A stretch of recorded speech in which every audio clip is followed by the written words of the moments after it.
You sorted? There you go. John, just to start just by getting your reaction to the touchline ban. I felt it was always going to happen. It was so no reaction. It was the hearing that we had was a fair hearing. I got to say what my points were, and you need to take it on the chin and just move forward. They felt, they put their case forward and that was it. So you just need to keep moving forward in terms of sitting in the stand and all that stuff. I don't think it'll make much difference when there's supporters being there. So they'll still hear you and you can still coach. So you need to respect it. You need to take on the chin. As I say, it was a fair hearing. And my whole point was maybe a wee bit understood. My whole point is in terms of all that is the transparency of the system. That's all. So basically, that's it in a nutshell. And you've touched on this already, but I mean, from what you're saying, it's not going to be. You don't think it's a major disadvantage or a major blow not being able to be up close and personal with the boys? Well, I don't think it'll be on Wednesday because Brian's sitting in the stand as well. So, and for all the years we've been together, it's always him that's got me into trouble. I've always been trying to fight his fights. So it's part and parcel of it. You just need to get on with it. Usually, even when I'm there's not too much to say or do on a Saturday. All your work's done. You need to let the guys prepare mentally. So it'll be no change in that. And it's a game that we're looking forward to. We're playing against a team in Hamilton that for a number of years have always defied the odds. They've always getting tipped. And they're masters at getting the results and staying in the Premier League. So, so we have to make sure that we know our opponent, their strengths and weaknesses, and hopefully we can put on a performance that we did against Dundee United. And if we do that, hopefully the 3 points are ours. I mean, you've been involved in plenty of big games throughout your managerial career. This one, if you win it, you remove the threat of any threat of automatic relegation. I mean, this must be up there with some of the most important games you've been involved in, is it? Does that include Europe and Scottish Cup finals and all that stuff? I guess it's just a different type of importance, if you know what I mean. Well, it takes me back to my time at Falkirk, actually, when we were fighting relegation and we actually beat Inverness the last game of the season to stay in the Premier League. So we all know what's at stake, but it's a game of football, and unfortunate in football, there's winners and losers, and it's going to have to be like that on Saturday. So I'm saying to my boys, let's be positive and let's make sure that we're the winners. It won't be easy. We're under no illusions how difficult it's going to be. As I say, Hamilton, Brian's got them organised. He's a good coach. They'll be hard working. They never give up. Says all that on the match report. So what we're doing right now is just need to prepare the game properly and let the guys go and do their stuff. Just a last one from me. I mean, obviously we spoke in the aftermath of the victory at Tannadice at the weekend, and we were chatting about the character and the courage that the guys showed and the quality as well. I mean, a repeat of that would certainly go a long way to getting the result you desire this time. Yeah, and it has to be that. We can't underperform.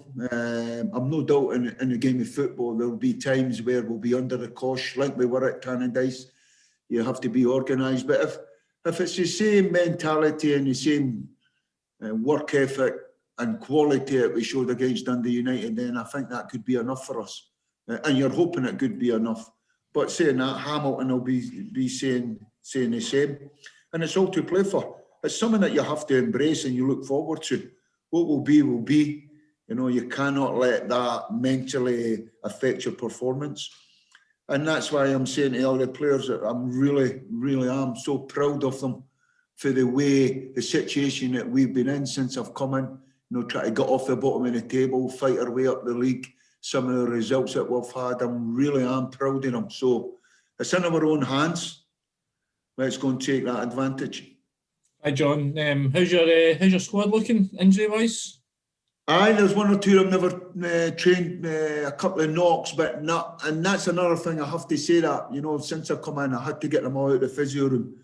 and every one of them have got good numbers on the training pitch. So ready to go. Just the long-termers in terms of Gravoski, Callum Morris, and Conor Randall. Conor Randall was back training with us a wee bit, but like most times, you're coming back from one injury and you get a wee pull.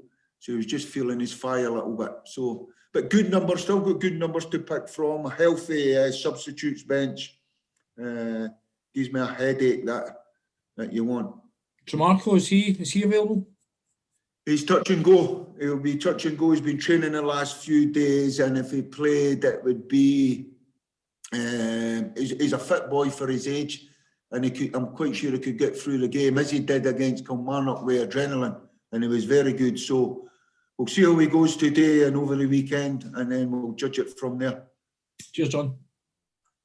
Morning, John. Of course, no game this weekend to build on that excellent win at Dundee United. How big a challenge is it just to kind of keep things bubbling away? Well, at this time of the year, it's just a case of resting them up, as you say. What we just say is they're getting at the aches and pains, getting at their legs refreshed. Make sure that they get a bit downtime, and then when we start pressing the buttons and preparing the game, that's when they start switching on. That's when they start getting mentally prepared and start getting switched on for the game. So it's been quite easy. It's been quite easy. If you look at the performance against Dundee United, it was the same kind of break. So no excuses. There's no excuses. Hamilton's the same. All to play for and bring it on. Simple as that. How confident are you that the pressure of the fight for survival can bring out the best in the boys? Very confident, and it has to be. You cannot be a shrinking violet. You have to, and that's why I keep emphasising everything that you do on the training pitch. I'll have a carry over onto the pitch on a Saturday.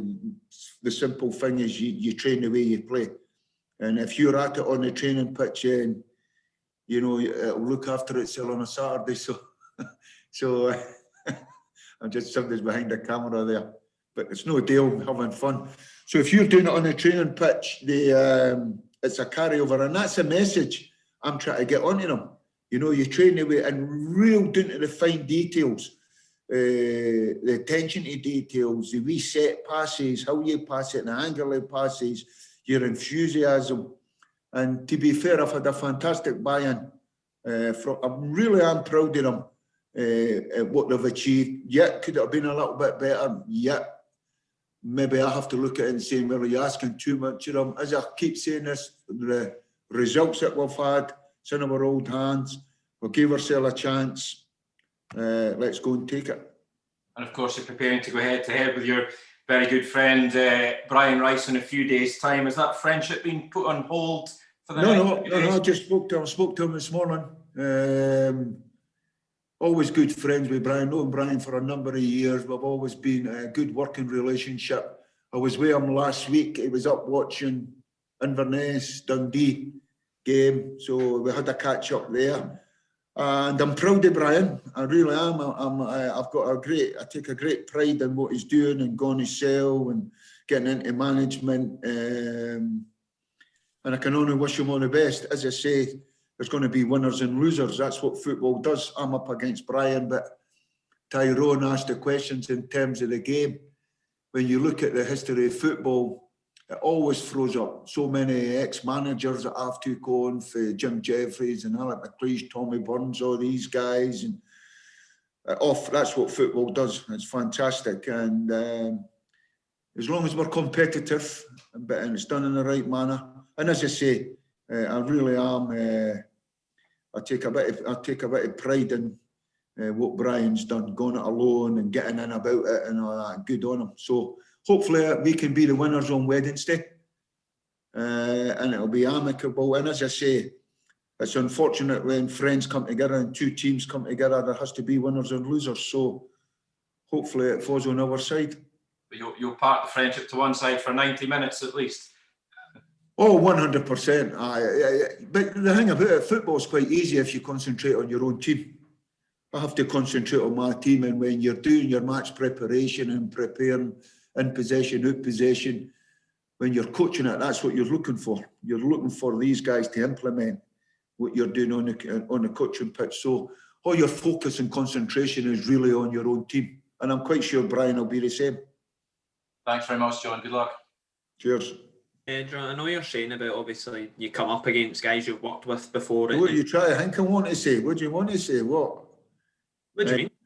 Right, go for it. I know you're saying you come up against guys at this, right? Come on, finish the question. Aye, but what I was saying is obviously I think Hamilton, depending on the Kilmarnock result, they could potentially go down if you guys win on Wednesday. I mean, does that make it slightly bittersweet? Oh, right. I didn't think you were going there. I thought you were going somewhere else. Where did you think I was going? No. No. We have to just concentrate. We know what's at stake. It might put a wee bit more pressure on Hamilton, but I think that it's all about us. We have to reach the heights and the performance level and the work level that we did against Dundee United. And it's no coincidence, Ben, that most of the results we have had is that's when we've been at our best. And if we can do that for the remaining 2 games, then I think we could be all right. And we have to do it. So the onus is on my boys. It's not what Hamilton bring, it's not what they do. We could still be at our best, and Hamilton could beat us. But I think if we're still at our best, and that was to happen, then it would maybe be due to a wee bit of bad luck or something special. And the reason I'm saying that, I don't think there's too much between all the teams. You know, it's fine margins, and we just have to make sure that we're hoping that these fine margins fall on the side of Ross County. I think Brian said last week that if Hamilton stayed up, it'd be like climbing Everest in flip-flops. What would it mean to you to keep... Well, I can only look after... I sort of take it a different view. I take it for a way... I look at the process, really. It would be fantastic. Listen, the objective is to stay up. That was my objective when I come into and to keep them up. But I look at the progress that we've made, and individually, some of the players, and you know, we've died, I've worked them, we've got them out, and I'm seeing the small steps. So I would hopefully all that work that we've put in place, you know, we get the result that's required to keep us in the SPL, and that's all credit to everyone involved in the club, but mainly the players. The players, you know, they're a good bunch of boys. You get to know them. You know, I've always separated the footballer from the person, and they're real good. You get a right good bit of banter with them, and they're all into each other and during amongst it and all that. But then when it comes to football, we have to get the serious head on, and hopefully for all our hard work and fingers crossed and a wee bit of luck, it goes our way.